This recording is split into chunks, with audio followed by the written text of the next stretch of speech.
तो इसकी एक प्रेरणा तो है देशभक्ति। जो दुनिया में सबके पास है वो हमारे पास नहीं है, ऐसा नहीं होना चाहिए। हमारा देश पीछे रहने वाला देश नहीं, दरिद्री देश नहीं है। सारे विश्व के देशों की मंडली में हम भी अग्रपंक्ति में बैठकर बता सकते हैं कि हमारे पास ये भी है, हमारे पास ये भी है।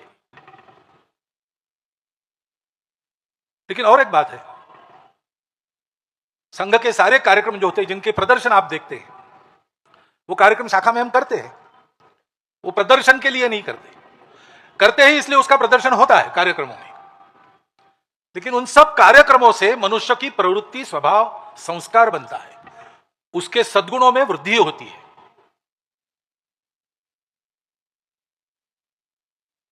हम दंड सीखते हैं तो लाठी काठी का प्रदर्शन करने के लिए नहीं सीखते, या झगड़ा करने के लिए नहीं सीखते। सीख गए तो दोनों प्रसंग आ गए तो काम में आती है, प्रदर्शन में भी आती है, निदर्शन में भी आती है।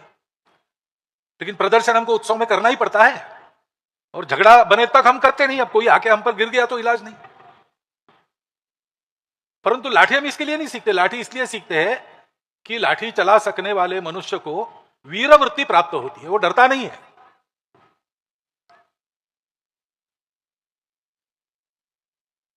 जो उपन्यास जिसमें वंदे मातरम है, आनंद मठ, उसने उस उपन्यास का नायक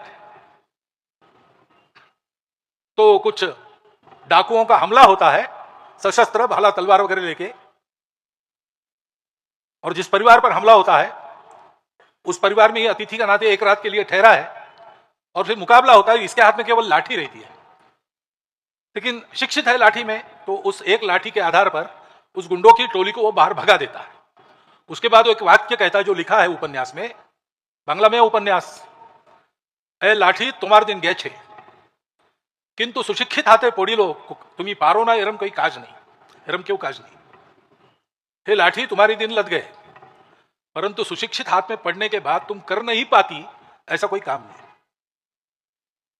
वो जो शिक्षण है संकटों में अड़िग रहने का, जिस व्रत को हमने ठान लिया है उस व्रत के पथ पर अविचल चलने का, उस व्रत के लिए आवश्यक धैर्य और सातत्य देने वाले कार्यक्रम है। ऐसे ये जो संगीत का कार्यक्रम है, घोष रण संगीत का कार्यक्रम, ये आया तो संगति के लिए, परंतु करते करते उसकी उपयोगिता भी ध्यान में आई। हम जानते हैं अपना भारतीय संगीत आनंद प्रकट करता है। विश्व भर में सब देशों में संगीत है जो आनंद प्रकट करता है, इसीलिए लोग गाते हैं। परंतु आनंद प्राप्त करने की पद्धति में अंतर है।